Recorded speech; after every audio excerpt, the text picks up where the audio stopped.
ایک رہا تھا چائنا، تو یہ بہت سیریس ایشو ہیں، حکومت غیر سنجیدہ اقدامات کر رہی ہے.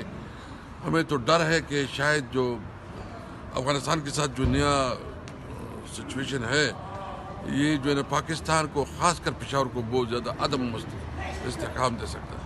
سر جنرل باجوہ کا آپ کی جماعت نام لیتی رہی، لیکن گزشتہ روز سٹنگ وزیر دفاع خواجہ آصف نے کہا ہے میں نے جنرل باجوہ کو پارلیمان میں بلانے کا کہا تو مجھے ان کی جانب سے دھمکیاں دی گئی ہیں کہ تم کون ہوتے ہو مجھے بلانے والے. انہوں نے آن ریکارڈ کل کہا ہے یہ پروگرام میں کہ میں نے جب جنرل باجوہ کے حوالے سے پرسوں گفتگو کی کہ انہیں بلائیں گے پارلیمان میں، اور مجھے ایز اے سٹنگ وزیر دفاع جنرل باجوہ نے دھمکی آمیز پیغامات بھیجے ہیں.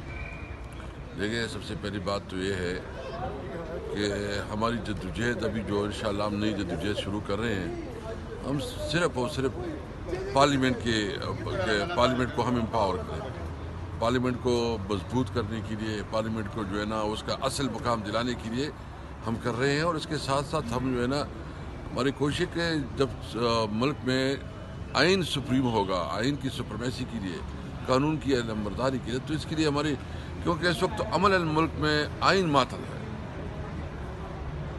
میں آپ سے پوچھتا ہوں، کیا اس ملک میں کوئی قانون اور آئین کے مطابق کچھ ہو رہا ہے؟ آئین تو معطل ہے. ہم نے اس آئین کو امپلیمنٹیشن کے لیے، اس کے اوپر صحیح روح میں کام کرنے کے لیے انشاءاللہ اپنی جدوجہد بھی جاری رکھنے ہیں، اور اس پاکستان کو وہ پاکستان بنائے جو قائد اعظم کا پاکستان، حقیقی آزادی کی جدوجہد ہم انشاءاللہ آگے بڑھائیں گے. Thank you.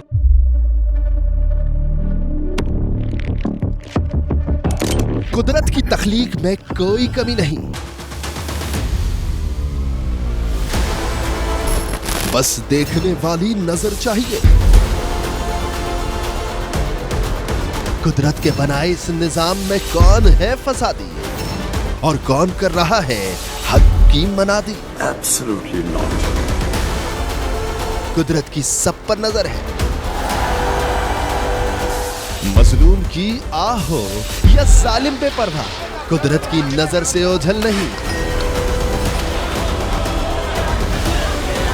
قدرت کا ایسا ہی ایک شاہکار ہے جو نظر بھی رکھتا ہے اور پل پل کی خبر بھی.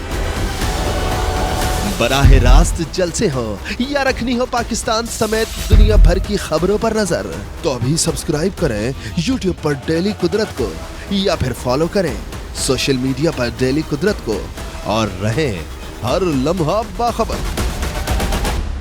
قدرت ہر وقت بر وقت.